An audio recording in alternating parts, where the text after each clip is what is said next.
ఏంటి నిన్నటి వీడియోలో అంతా అరేంజ్ చేసి ఉంది, ఇప్పుడేంటి అన్నీ మొత్తం తీసేసి ఉంది అని అనుకుంటున్నారు. ఏం లేదండి, మేము ఇల్లు వెకేట్ చేస్తున్నాము. సో అందుకే నేను అంత అర్జెంటుగా లాస్ట్ వీడియోలో నా మినీ హోమ్ టూర్ చేసేసాను అనమాట. ఎందుకంటే మా హస్బెండ్కి జాబ్ వచ్చింది వేరే చోట. సో మేము ఎలక్ట్రానిక్ సిటీ షిఫ్ట్ అవుతున్నాము. దానివల్ల ఈ తొందరగా ఇట్లా చేయాల్సి వచ్చింది. అండ్ షిఫ్టింగ్ రోజైతే చాలా అంటే చాలా టెన్షన్గా ఉందన్నమాట. ఎందుకో తెలియదు, ఎప్పుడూ లేదు. పెళ్ళైన తర్వాత నేను వచ్చి 8 ఇయర్స్ అయింది, ఇక్కడే ఉంటున్నాము.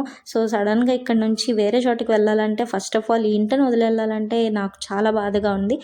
అండ్ మొత్తం సామాన్లు అయితే షిఫ్ట్ అయిపోయినాయి. ఆ రోజు ఇంకా ఎంప్టీ హౌస్ ఇట్లా ఉంది. ఇంకా చెర్రీని అయితే స్కూల్కి పంపించాము.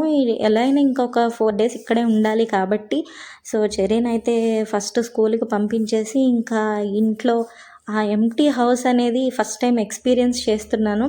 పెళ్ళైన కొత్తలో ఇలా ఉండేది, మళ్ళీ ఇప్పుడు ఇలా ఉంది. సో మా పక్కన అక్క వాళ్ళ ఇంట్లోనే వంట చేసుకుంటున్నాం అనమాట. సో ఈ విధంగా మా హస్బెండ్కి యాక్చువల్లీ ఇంకా 4 డేస్ జాబ్కి వెళ్ళాల్సి ఉంది. అందువల్లే మేము ఇక్కడ ఉండాల్సి వచ్చింది.